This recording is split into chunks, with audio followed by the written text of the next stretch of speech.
Doctor doctor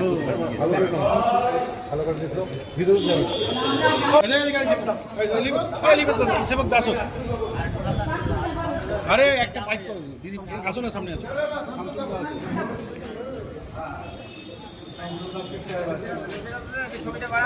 হাসি মুখে সব বলে এদিকে আসো, এদিকে আসো, পুঙ্গার পুঙ্গার বাইরে না বাইরে। মিটিং ছিল আজকে, আমরা 24 জন উপস্থিত হয়ে অপসারণ করলাম। তার আগে রিজেনও করে দিয়েছে, রিজেনের লেটারে আমাদেরকে ধরালো।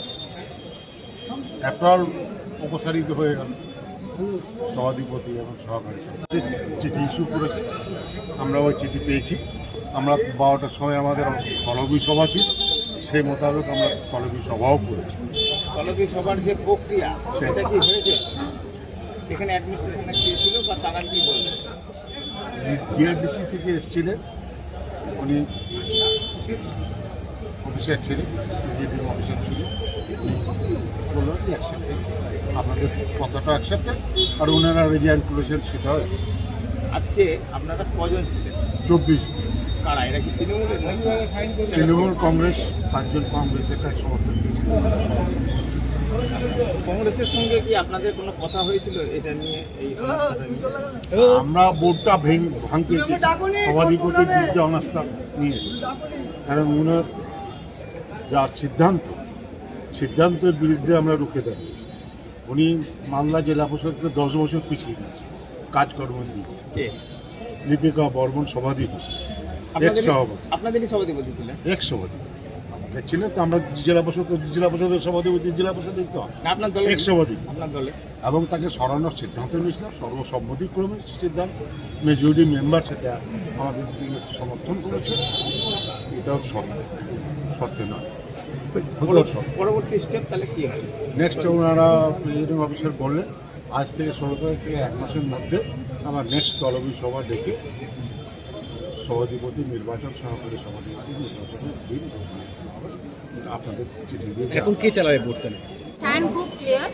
মালদা জেলা পরিষদ যেভাবে দুর্নীতিযুক্ত হয়ে পড়েছিল, এখানে সভাধিপতি সহকারী সভাপতির বিরুদ্ধে যে অনাস্থা ছিল, এই অনাস্থাকে কংগ্রেস সাপোর্ট করেছে। এবং দুর্নীতির বিরুদ্ধে আমরা চাই যে মালদায় যে জেলা পরিষদ আগামী দিনে গঠন হতে চলেছে সেটা যাতে স্বচ্ছভাবে চলে, এবং সেই কারণে অনাস্থাকে ফেভার করার জন্য কংগ্রেসের আমাদের 5 জন মেম্বার আজকে সাপোর্ট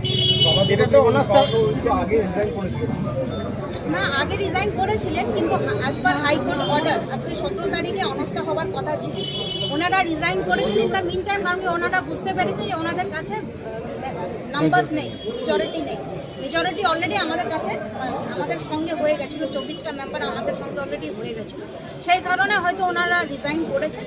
এবং যেহেতু high court as per high court process আজকে 17 অনাস্থার ডেট ছিল, এবং মেম্বারদেরকে আগে থেকে কিছু বলা হয়নি যে অনাস্থা হবে না, সেই কারণে মেম্বাররা আজকে হাজির হলেন এবং অনাস্থা অ্যাজ পার প্রসেস হয়েছে। ধরেন ইস্তফা হোক বা অনাস্থা পাস হোক, সভাধিপতি তো চেয়ারে থাকছেন না, নিশ্চিত হয়ে গেল।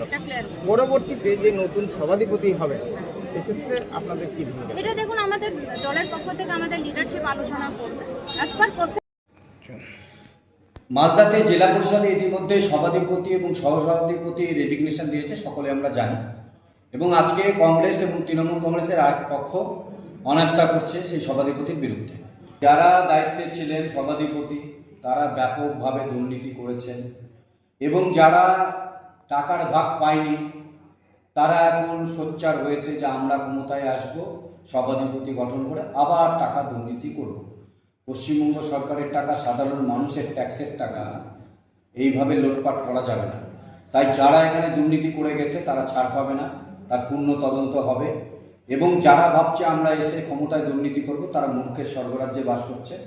কারণ এখন ভারতীয় জনতা পার্টির সরকার, এখন সুশাসন প্রতিষ্ঠা হচ্ছে পশ্চিমবঙ্গে। তাই সার্বিকভাবে কোনো তোলাবাজ কিন্তু আর তোলাবাজি করতে পারবে না।